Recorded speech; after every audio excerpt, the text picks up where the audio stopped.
Classique.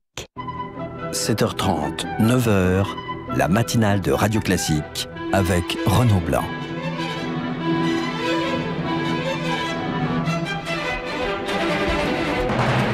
L'invité politique sur Radio Classique et LCI. Bonjour Amayad. Bonjour. Merci d'avoir accepté l'invitation de Radio Classique et d'LCI. Vous êtes ancienne ministre, membre de l'UDI. On va parler bien sûr du centre, de l'avenir de votre formation, mais je voudrais qu'on commence avec les chiffres du chômage qui sont tombés hier soir. Plus 15 400 demandeurs d'emploi.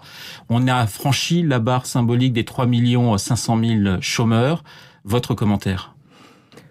Écoutez, d'abord je pense aux chômeurs, c'est-à-dire à ceux qui espéraient dans le gouvernement de Manuel Valls et qui sont aujourd'hui déçus. Les Français n'ont pas de perspective, ni économique ni sociale. On ne sait pas de quoi demain sera fait.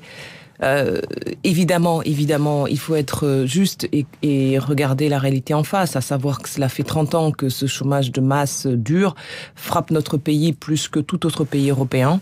Mais il n'empêche que l'actuelle politique économique du gouvernement aggrave la situation terriblement, avec une absence criante de réformes structurelles, avec des décisions qui ne permettent manifestement pas ni de faire repartir la croissance qui reste bloquée à 0%, ni de baisser le nombre de chômeurs. Et je suis évidemment frappée, puisque c'est un sujet de préoccupation pour moi depuis longtemps, par le taux de chômage des jeunes qui augmente de plus 1,5% en un an, avec 8 000 inscrits aujourd'hui. Les moins de 25 ans... Comme les autres catégories de la population, mais concernant les jeunes, c'est d'autant plus grave qu'ils ont l'avenir devant eux et qu'ils ne voient pas de perspective. Vous parlez de réformes structurelles. On est à 590 000 chômeurs de plus depuis mai 2012. Sous le quinquennat de Nicolas Sarkozy, on a connu 600 000 chômeurs de plus. Alors pourquoi la droite et la gauche ne font pas ces réformes structurelles ? Il est vrai qu'en 2008, le pays et le monde ont été frappés par une crise économique historique qui n'ont pas permis de dégager les marges de manœuvre permettant de faire les réformes nécessaires. Et beaucoup d'ailleurs ont regretté que sous le mandat précédent, certaines réformes promises pendant la campagne, notamment pour la libéralisation de l'économie, n'aient pas pu être faites. Mais il fallait choisir, voilà. Limiter la casse dans un contexte social et économique et bancaire. Rappelez-vous, il fallait sauver les banques, il fallait éviter que s'effondre le système financier international. Tout cela a limité les marges de manœuvre. Et voilà. Aujourd'hui, on a un traitement social du chômage qui, au fond, se poursuit, qui ne permet que de colmater des brèches, mais absolument pas de régler la situation sur le long terme. Le bilan de François Hollande, il a fêté ses 3 ans à l'Élysée. Quel bilan tirez-vous de justement ces 3 ans de quinquennat de François Hollande ? Écoutez, c'est un long chemin de croix pour les chômeurs, mais aussi pour le pays et pour sa majorité. Une majorité qui ne tient plus, une majorité qui a éclaté avec des Verts qui font un chemin tout à fait autonome, voire hostile, des frondeurs au sein même du groupe socialiste qui contestent jour après jour la politique gouvernementale. Un Premier ministre qui, évidemment, n'a plus aucune marge de manœuvre. Bruxelles qui, au-dessus de ça, surveille la France comme du lait sur le feu. Vous mettez François Hollande et Manuel Valls dans le même panier ? Bien sûr, il n'y a pas de différence. Le Premier ministre a été choisi par le président de la République pour appliquer une politique économique. Donc, ils sont tous les deux, effectivement, dans le même bateau et solidaires de ce bilan. Comment agir avec un tel degré d'impopularité ? On est déjà dans un système institutionnel où on est élu en France président de la République avec 20% au premier tour à peine. Vous imaginez, on commence déjà en n'étant pas majoritaire dans le pays. Alors, au bout de 6 mois, lorsqu'on n'est pas en capacité de faire les réformes nécessaires, eh bien, tout s'effondre très vite. On a perdu du temps avec des réformes qui ne valaient pas autant de débats, de déchirures dans le pays. Et on a laissé de côté ce qu'il fallait faire de nécessaire. Les 2 ans qui viennent, vous les voyez comment ? Vous parliez de chemin de croix pour François Hollande ? Écoutez, les questions sont simples. Alors, le quinquennat, il y a quelque chose qui ne dépend plus de lui désormais, c'est que le quinquennat est un temps court. Chaque année, Trop court. Chaque année, moi, je serais bien favorable à un septennat sec, c'est-à-dire une fois non renouvelable. Ouais. Mais chaque année, il y a une élection. Chaque année, un gouvernement est tenté de remiser ses réformes par peur des résultats électoraux. Et ça, ça crée une situation de tension extrême. Aujourd'hui, lorsqu'on parle de la situation politique autour de François Hollande, on parle de sa réélection. On parle de sa future campagne électorale. On parle d'une primaire qui n'aura pas lieu au Parti socialiste.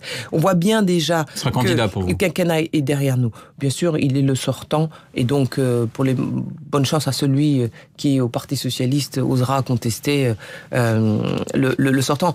Et cela, je vais vous dire, est grave, parce que le bilan n'aura pas été bon, parce que la promesse majeure de retournement de la courbe du chômage n'aura pas été atteinte. Et malgré tout, comme depuis toujours dans notre pays, eh bien, on continue, on se représente, même quand le bilan n'est pas au rendez-vous. Vous avez le sentiment que les hommes politiques, et j'englobe aussi ceux qui sont à droite et au centre, manquent de courage politique ? Incontestablement. Je pense que dans notre pays où on est très prompt à nous critiquer, malheureusement, on met sur le compte de la crise, de l'Europe, beaucoup de nos problèmes. Or, je pense que notre principal souci, c'est le manque de courage. C'est la peur de la rue, c'est la peur de la réforme, c'est la peur de sa majorité, c'est la peur de l'opposition. Et résultat, on n'a pas le courage d'aller au bout des réformes. C'est dommage. Regardez par exemple ce qui se passe sur la réforme du collège, qui est une catastrophe qu'on va payer pendant plusieurs décennies en France, parce que c'est un renoncement total à la culture, c'est un renoncement total à l'excellence, à l'élitisme méritocratique, qui ne concerne pas les enfants de bourgeois, mais qui est, entre guillemets, mais qui est une chance pour les plus vulnérables.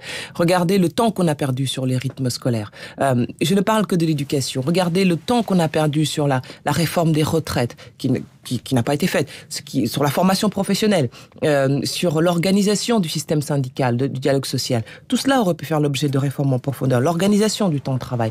Et pourtant, ça n'a pas été fait par simple manque de courage. Ramayan, on va parler de votre famille politique, l'UDI. J'ai une question toute simple. Faut-il un candidat centriste en 2017 ? C'est mon vœu le plus cher, parce que lorsque, comme nous avons, et moi-même, fait partie des fondateurs d'un nouveau parti politique qui donc a créé de l'espérance pour une rénovation de la vie politique, eh bien, il faut être en capacité de porter un projet national devant les Français, pour dire quelle est sa vision du pays, comment on l'imagine. Et donc, pour cela, il faut avoir un leadership incontesté qui va vers l'élection présidentielle. Parce que c'est un moment phare, c'est le moment où, effectivement, on peut s'adresser à l'ensemble des Français. Et donc, évidemment, surtout sous la Ve République. Donc, c'est mon vœu le plus cher. Maintenant, la question est, est-ce qu'il y a des hommes et des femmes chez nous qui en ont la volonté et les moyens ? C'est ce que nous verrons dans les mois qui viennent. Mais vous n'avez pas une petite idée ? Vous n'avez pas un nom, vous, qui vous vient à l'esprit ? Non, vous savez, il ne faut jamais devancer les envies présidentielles, parce qu'elles doivent d'abord venir des candidats potentiels eux-mêmes. Je sais trop ce qu'il en coûte lorsque son envie propre précède celle des autres candidats, puisque on l'avait vu en 2012 avec Jean-Luc Borloo qui s'est retiré en cours de route parce que, comme il l'a dit au final, l'envie n'était pas vraiment là. Donc l'envie, le feu sacré doit venir des candidats eux-mêmes. Donc et ensuite nous évidemment accompagner dans la mesure. Vous avez ce feu sacré ou pas, Ramayan ? Moi j'ai le feu sacré pour la politique, parce que c'est une vocation, un engagement total, et j'aime beaucoup cela. Mais ce n'est pas le temps pour moi de me poser cette question.